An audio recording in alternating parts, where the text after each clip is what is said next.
دونالد ترامپ رئیس جمهوری آمریکا تحریم‌های سختی رو علیه ایران وضع کرده. همزمان هم میگه که میخواد به طور مستقیم با سران ایران گفتگو کنه. دقیقاً استراتژی دولت ترامپ چیه؟ Well, I mean, I'm here in my private capacity, not as his lawyer. I'm his private lawyer, not government lawyer. I can only speak for myself. من اینجا به عنوان شخص حقیقی شرکت کردم، نه به عنوان وکیل ایشون. من وکیل خصوصی ام، نه دولتی، و از طرف خودم صحبت میکنم.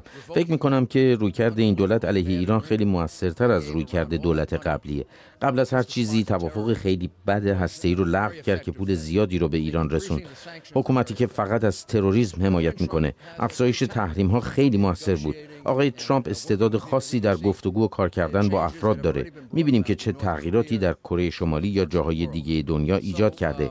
هر تحریمی هم که تا حالا وضع شده و دولت ایران رو فلج کرده، با این وجود امکان گفتگو هم داره. این کار همون کاریه که آقای ترامپ برنامه ریزی کرده، یعنی تعادلی بین این دو به وجود بیاد.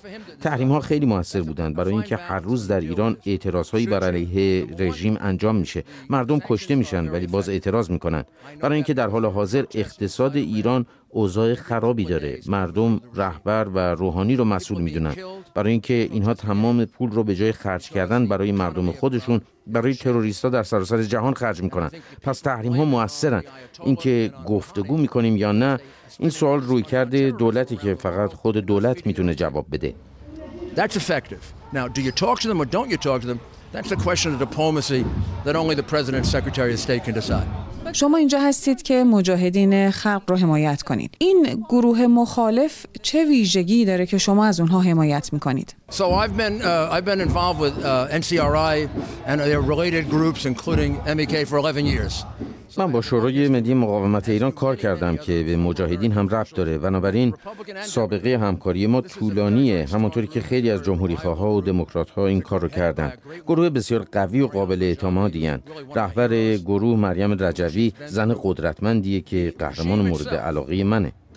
رژیم خامنه‌ای از اونها میترسن. در یه سخنرانی عجیب چند ماه پیش گفت که مجاهدین خلق تنها گروهیه که اونها نگرانشن.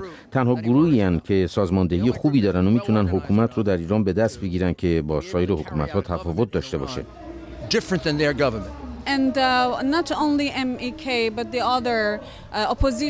فقط مجاهدین نیستن که میخوان دولت ایران رو سرنگون کنن. گروه‌های دیگه‌ای هم هستن. فکر می‌کنین دیپلماسی دولت ترامپ در این مورد چطور باید باشه؟ The policy of my government is for there to be policy change in Iran.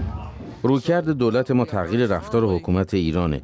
دولت به طور جدی میخواد که حکومت ایران ظلم، بیقانونی و فشار به زنان رو پایان بده و البته صدور تروریسم هم پایان پیدا کنه.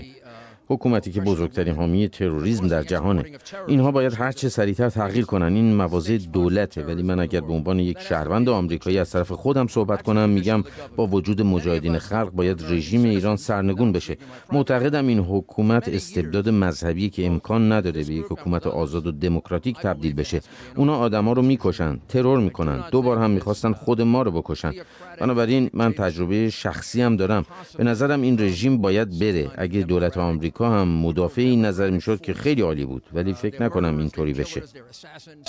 They attempted to kill us twice last year. So I have a personal feeling about it also. I think this regime has to go.